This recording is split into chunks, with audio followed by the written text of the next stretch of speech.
بسم اللہ الرحمن الرحیم. ما قبل کے سبق میں آخر میں یہ بات بتائی تھی کہ ہم نے کہا تھا ہوا عقد موضوع لملک المتعہ، اور لملک متعہ کی تفسیر کرتے ہوئے فرمایا لحل استمتاع الرجل من المرأة.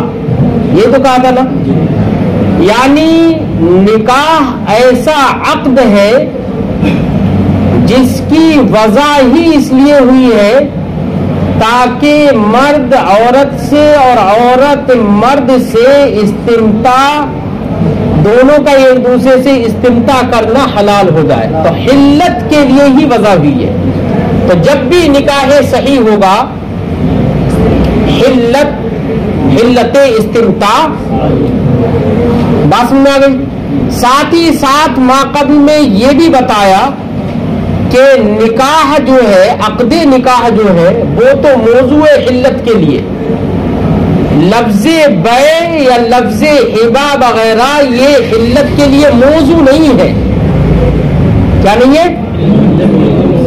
موضوع نہیں ہے، وضع نہیں کیے گئے. تو جو موضوع ہے وہ تو مستلزم حلت ہوگا، جہاں پر بھی پایا جائے گا حلت فوراً ہوگی. اور جو موضوع نہیں ہے تو وہاں پر نکاح کا ثبوت ضمناً تو ہو جائے گا، لیکن ہر جگہ پر جہاں جہاں پر وہ پایا جائے وہاں پر حلت پایا جائے یہ کوئی ضروری نہیں ہے. یہی وجہ ہے لفظ ہبہ، لفظ بیع وغیرہ یہ جو کہ عقد کے لیے موضوع نہیں ہے، حلت کے لیے موضوع نہیں ہے. یہی وجہ ہے کہ بیع، ہبہ یا اسی جیسے دوسرے الفاظ، ان کے ذریعے سے ملکیت کا ثبوت تو ہوتا ہے. جانوروں میں بھی ہو جائے گا، غلام میں ہو جائے گا ملکیت کا ثبوت، لیکن حلت وہاں پر بالکل نہیں ہے نا. ہبہ کے ذریعے سے نکاح بھی ہو جائے گا، لیکن وہاں پر حلت ہو جائے گی، ضمناً ہوگی. کیوں؟ اس لیے کہ جب پورے کی جب مالک ہو گیا، پورے کا اگر مالک ہو جاتا ہے تو جس کا بھی مالک ہو جائے گا. تو اب ہبہ بول کر اگر کوئی نکاح مراد لے رہا ہے تو نکاح ہو جائے گا. تو نکاح تو موضوع ہے حلت کے لیے، لیکن بیع یا ہبہ یا ایسے الفاظ یہ حلت کے لیے موضوع نہیں ہے. یہی وجہ ہے کہ بیع وغیرہ تو وہاں پر بھی ہو جاتی ہے جہاں حلت نہیں ہوتی ہے، نکاح وہاں پر نہیں ہو سکتا جہاں پر حلت نہیں ہوتی ہے. آج کے سبق میں فرماتے ہوا ینعقد بایجاب و قبول. نکاح کون سے لفظوں سے منعقد ہوگا اس کے بارے میں صاحب کتاب آج کے اس سبق میں ذکر کر رہے ہیں. تو صاحب کتاب کی بات سننے سے پہلے میری بات سنیے. انعقاد نکاح کے لیے دو باتیں ضروری ہیں. ایک بات ایجاب اور دوسری بات قبول. یہ انعقاد نکاح کی حقیقت میں داخل ہے، ایجاب اور قبول. اگر ایجاب و قبول نہ ہوا تو ایسی صورت میں عقد ہی نہیں ہوگا، کیونکہ شے کی حقیقت کا یا شے کے ذاتیات وہ ہوتے ہیں جس سے اس شے کا وجود ہوتا ہے، اور یہ ایجاب و قبول عقد نکاح کی حقیقت میں داخل ہے تو یہ اس کے ذاتیات ہیں. تو ان کے بغیر تو نکاح متصور ہی نہیں ہوگا. تو ایجاب و قبول ہی سے نکاح منعقد ہوگا. یاد رکھیے، اگر ایجاب و قبول نہ ہو تو ایجاب کہتے ہیں عاقدین میں سے جس کی بھی کوئی بات نکاح سے متعلق کہ میں نے نکاح کیا یا میں نے قبول کیا، جو پہلے کہے وہ ایجاب ہے اور جو بعد میں کہے وہ قبول ہے. ٹھیک ہے نا؟ تو ایجاب و قبول سے نکاح منعقد ہوتا ہے. ٹھیک. اب ایجاب و قبول کے الفاظ کیا ہیں؟ تو یاد رکھیے ایجاب و قبول کے الفاظ میں ایک بات ضروری ہے، یا تو دونوں ماضی ہو یا دونوں میں سے کوئی ایک ماضی ہو اور ایک